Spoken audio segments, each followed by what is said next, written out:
everybody, I just wanted to quickly post an update about digital art journaling and digital scrapbooking. And to those of you who may not be familiar with digital scrapbooking, I just discovered it myself pretty recently after getting into the junk journal craze, and it has become my new obsession.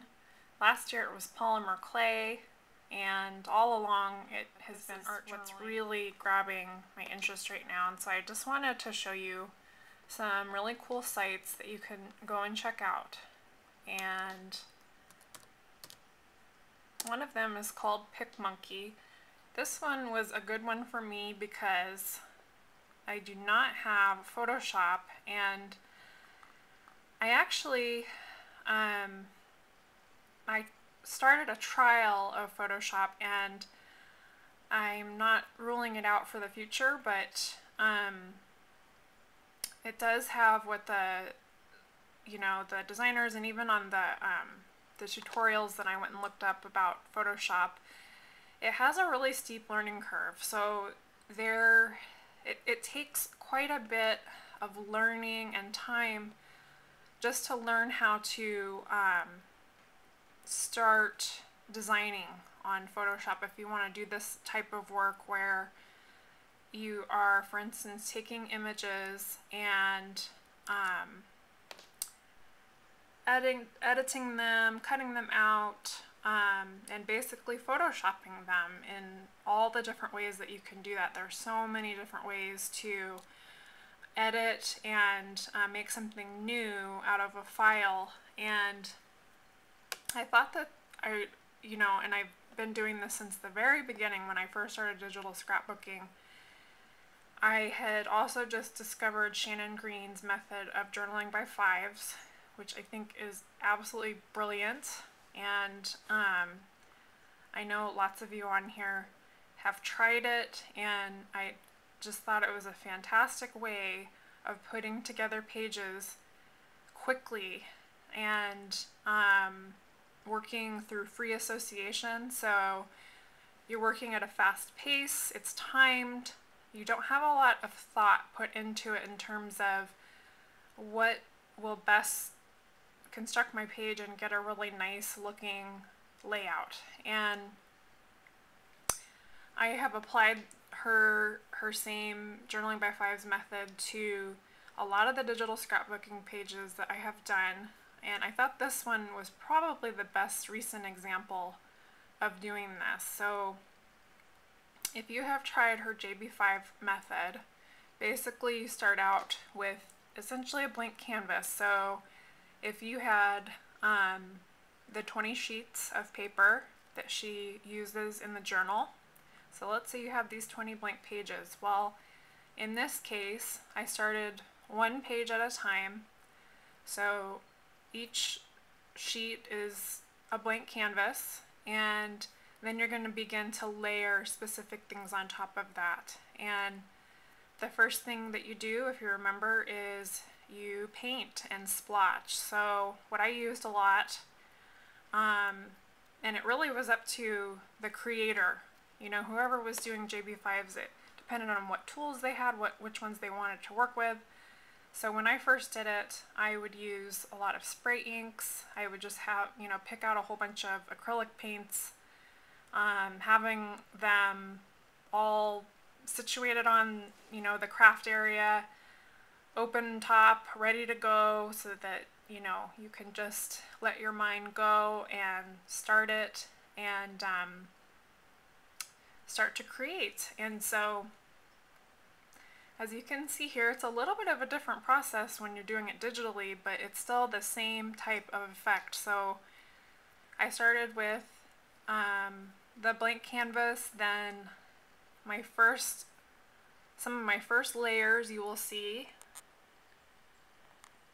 Okay, so here in the background there are paint swatches, there's a moon that's whited out here to make it look sort of like a reverse shadow. You'll see even a tiny bit of writing in the background, and I know I can't always film the way that I want to on the computer because it just doesn't show the screen. The camera doesn't show the screen very effectively, but this is a JB5's digital journal that I put together that I ended up calling Painted Papers because I use a lot of the same type of effects you would use in Photoshop, except I was using the online program Picmonkey, and I'll go ahead and link that below if you want to go and check it out. So this has, on this side, you know, there's some watercoloring, and I layered some feathers in the background with that same kind of ghosting technique, and of course you can manipulate the file. This started out as 3 different colors of feathers, and then I wanted them to look white but still have a little bit of transparency so you can still see some of the blue in the background. A watercolor flower that also has some transparency. You can see another flower here. So using the same basic techniques as Shannon uses. Okay, so then you would move on to the first. Okay, so there's paints and spray inks in the beginning, that sort of thing, in this case watercolors. Then you'd move on to ephemera, torn sheets of paper. You know, you're starting to assemble some layers onto the page. And the cool thing is, when you do this digitally, of course it comes out as a flat sheet once you print it, but if you do it live in your art journal or in a journal specifically for JB5s, you're going to have a lot of dimension built up like you would have in a lot of art journals, where you start to, you know, build your layers, and then you're going to get a nice chunky journal. And I've gotten a lot of good feedback from people about how to keep your pages unsticky, because that is one thing that I discovered after having a couple of art journals, you know, in my moving boxes. You know, I took them out and they had gone through a summer of being in moving boxes, and a lot of them were very sticky, and you know, the heat sort of reactivated the paints and glues and things. But lesson learned, you know, not too many pages were wrecked. But okay, so basically after you start putting some of those swatches of paper down, then you get to go to the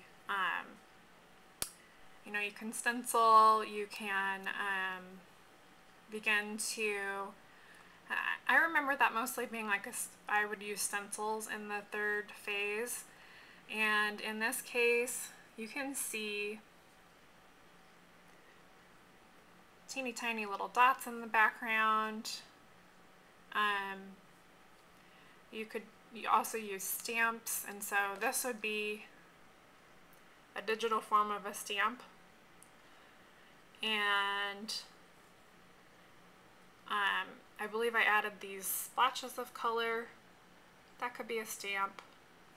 Found a really cool one that looks like, you guys have probably seen the coffee mug stain. It looks like the ring of coffee that you would find, like if you sat your cup of coffee down on a sheet of paper. So lots of different neat images to work with to create the 3rd layer. Okay, so one thing I'm still actually on the look for is different typography and fonts online that look like stenciled typography, because I think that'd be really cool to add to a digital layout. So the 4th part, you're actually adding more paper. This is more of the collage portion of it, where you would have taken cutouts from magazines, really anything colorful or not colorful. If you want to go with more of like a monochromatic, if you're trying to add more white or black to the page.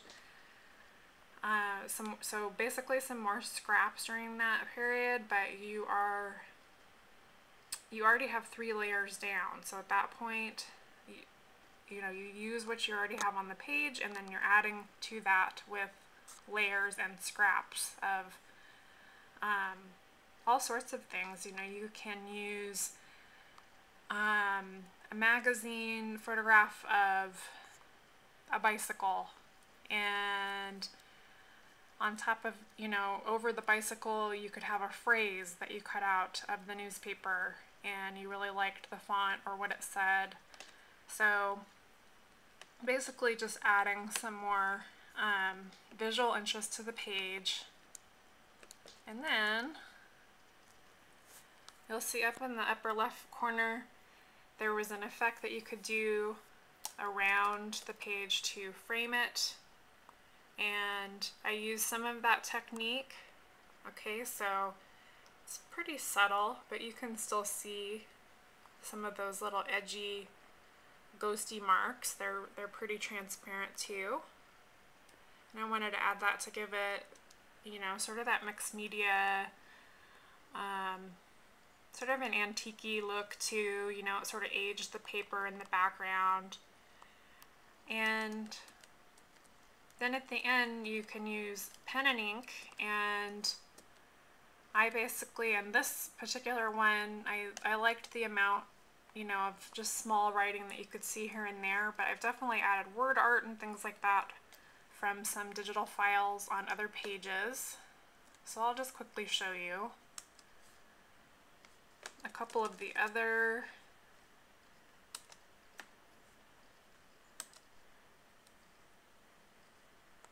layouts. So here you can see feathers and watercolor. There's a couple of postage stamps in the bottom left-hand corner. And this, of course, is put together for, an advertising photograph, so you're seeing some of the ephemera laid over it, but this would be a separate piece. And, once you print it out, this is a separate piece of ephemera right here. And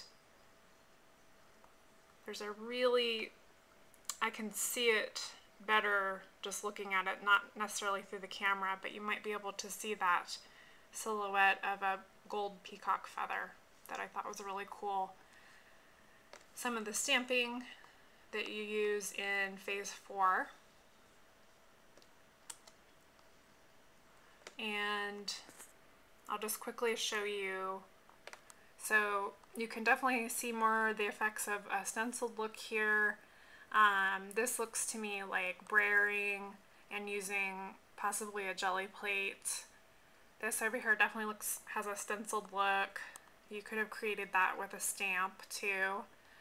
I really like using different images and then fading them out to have them blend in with the page, and you kind of decide what your focal piece is going to be. In this case, I wanted it to be this moon face, but I wanted some other little areas of interest here too, so I have this, it's actually a statue, a bust, and I really liked the look of her sort of gazing up at the moon.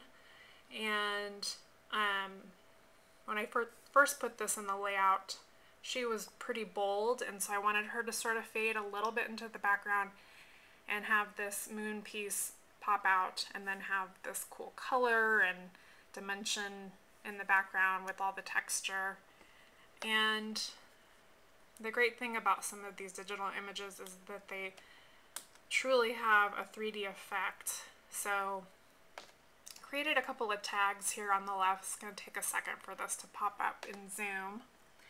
So basically here, you can see it on the camera. This truly does have the look of a 3-dimensional lion's face, sort of like you'd see on a door knocker or something old-fashioned like that. This has a little less of a 3D look, but still definitely some dimension with the shadows that they put around this brad, and it has a peacock image right there that you can see.